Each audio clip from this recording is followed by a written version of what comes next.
గత బీఆర్ఎస్ పాలకులపై ఘాటు వ్యాఖ్యలు చేశారు ప్రభుత్వ విప్ ఆది శ్రీనివాస్.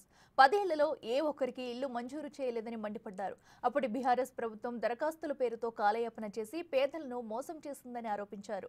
వేములవాడ ఎంపీడీఓ కార్యాలయంలో లబ్ధిదారులకు ఇందిరమ్మ ఇండ్ల రెండో విడత పట్టాలు పంపిణీ చేసిన ఆయన ఈ కీలక వ్యాఖ్యలు చేశారు.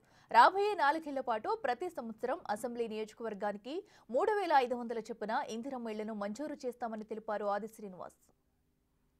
దీర్ఘకాలంగా ఎదురు చూస్తున్నటువంటి ఇందిరమ్మ ఇండ్లు పేదలు, నిరుపేదలు, పేదలలో బహుపేదలు, ఇల్లు లేనటువంటి వాళ్ళు గత 10 సంవత్సరాలుగా కళ్ళు కాయలు కాచాలు ఎదురు చూస్తున్నప్పటికీ గత ప్రభుత్వం డబుల్ బెడ్రూమ్ పేరిట దరఖాస్తులు తీసుకొని ఊరడించి ఆధార్ కార్డులు జిరాక్సుల పేరిట 100 రూపాయలు ఖర్చులు పెట్టుకొని అప్పుడు ఎంఆర్ఓ కార్యాలయం కానీ మున్సిపల్ కాకంటే ముందు మున్సిపల్ అయిన తర్వాత మున్సిపల్ కార్యాలయం దగ్గర దరఖాస్తు ఇచ్చిందే ఇచ్చుడు అయినా ఈ ఒక్కరికి కూడా డబుల్ బెడ్రూమ్ రాలేదు. అవునా కాదా?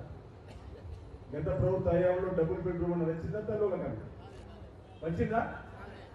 ఏ ఒక్కరికి కూడా డబుల్ బెడ్రూమ్ పేరిట మోసం చేసేది తప్ప ఈ ఒక్కరికి కూడా డబుల్ బెడ్రూమ్ రాని వైనం ఆనాటి ప్రభుత్వంలో. మేము ఒక దశలో ఎన్నికల కంటే ముందు అన్నాం, డబుల్ బెడ్రూమ్ లేని ఊరు మీరు చూపిస్తాం, మీరు ఓటు అడుగుకుంటూ అడగండి. ఇందిరమ్మ ఇల్లు లేని ఊరు మీరు చూపిస్తే మీ ఓటు అడుగుకుంటుంటామని తెలంగాణ వ్యాప్తంగా ఛాలెంజ్ విసిరినా కనీసం చీములు లేకుండా పేదల కోసం ఇచ్చే కార్యక్రమాన్ని ఎక్కడ అమలు చేయని ఘటనలో ఒకసారి గుర్తు చేసే ప్రయత్నం చేస్తుంది.